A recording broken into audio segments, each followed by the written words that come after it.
석 달 전 병원 문을 닫는다는 안내문이 붙었던 소아과 병원입니다. 당시 병원 측은 혼자 진료 보러 온 9살 아이에게 보호자와 함께 오라고 안내했다.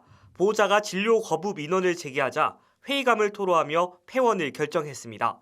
내포신도시에는 소아청소년 전문의가 진료를 보는 소아과가 2곳뿐이라 지역에선 우려가 컸습니다. 다행히 홍성군수와 보건소장의 만류에 2주 만에 다시 문을 열긴 했지만 여전히 비슷한 일을 겪을까 우려합니다. 의료 현장에선 특히 소아과 의료진이 고소 고발이나 악성 민원에 심각하게 노출돼 있다고 말합니다.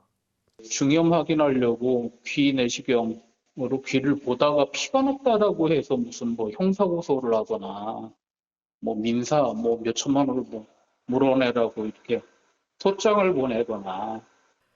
또 물론 출산율 감소 등의 이유도 있지만 이런 악성 민원이 의료진의 이른바 소아과 탈출 현상을 가속화한다고 지적합니다. 신도시에 병원이 7개, 8개가 소아과들이 문을 닫고 나간 경우도 있었고요. 소아과 안 하고 다른 과 가시고 그런 선생님들 최근 몇 년 동안 굉장히 많이 늘었어요.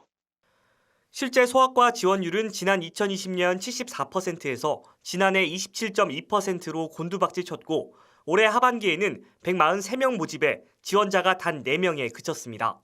정부는 급한 불을 끄기 위해 소아과 전공의에게 매달 100만 원의 수당을 지급하고 야간 진료 수가를 높이겠다고 밝혔지만 현장의 반응은 냉담합니다. MBC 뉴스 김태욱입니다. 임현택 대한소아청소년과 의사회 회장이 자신의 SNS에 올린 사진입니다. 의원 문 닫겠습니다라는 제목의 병원 폐원 공고 사진입니다. 공고문 작성자는 14세 미만의 경우 보호자를 동반하지 않은 진료는 응급사항이 아닌 이상 시행하지 않고 있는데 최근 9세인 화나가 보호자 대동 없이 병원에 와 지침을 안내했더니 진료 거부로 민원을 넣었다고 밝혔습니다. 이 작성자는 보호자 없는 진료에 대해 의사의 책임을 물은 판례가 있고 보호자 대동은 아픈 아이에 대한 최소한의 보호자 의무라며 그간 소아청소년 진료에 열심을 다한 것에 회의가 느껴진다. 장기간 휴식에 들어가겠다고 썼습니다. 임 회장은 공고문 작성자인 후배로부터 최근 전화가 왔는데 9살짜리 아이가 혼자서 진료를 받으러 왔길래 부모한테 전화하라고 했더니 부모가 보건소에 진료 거부로 신고했다고 한다고 설명했습니다. 그러면서 해당 부모를 아동학대 방임으로 형사 고발할 방침이라고 밝혔습니다. 앞서 아이의 보호자는 아이가 학교에서 열난다고 연락해와 병원에 보냈는데 보호자가 5분 이내에 오실 수 있냐 해서 근무 중이라 못 간다고 했다고 다른 온라인 게시판에 올렸습니다. 그러면서 저의 퇴근 시간에 맞춰 다른 의원에 보냈더니 열이 39.3도였다고 밝혔습니다.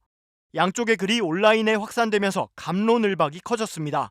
보호자가 긴급 휴가라도 내서 애를 병원에 데려갔어야 한다. 진료 후 문제가 생겼으면 부모가 더 난리쳤을 것이라는 의견이 있는가 하면 열이 39도가 넘는 상황이면 의사가 유연하게 대처할 수도 있었을 것이다.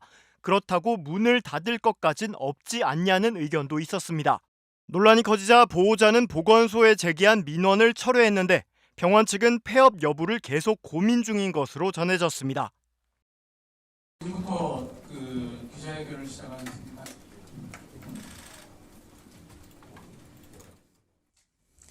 지금 이 순간조차 서울 시내 한복판에서 우리 아이들이 숨져가고 있습니다. 오늘 밤에도 전국의 우리 아이들은 치료받을 곳이 없어서 길바닥에서 헤매고 있습니다. 그럼에도 불구하고 보건복지부, 질병청, 기재부가 대통령을 속이면서 아이들을 살리는 대책이 아니라 오히려 이에 반하는 대책들만 양산하고 있다면 소아청소년과에는 더 이상 희망이 없다라는데 소아청소년과 의사들은 일견일치를 보았습니다. 저희는 아픈 아이들을 고쳐주고 잘 자라는 걸 보고 흐뭇해하는 걸 천직으로 여기고 평생을 살아온 소아청소년과 의사들입니다. 하지만 아이 부모님들과 국민들께 너무나 가슴 아프고 안타까운 말씀이지만 오늘자로 대한민국의 더 이상 소아청소년과라는 전문가는 병원을 유지하고 싶어도 도저히 간판을 내릴 수밖에 없다라는 말씀을 드립니다.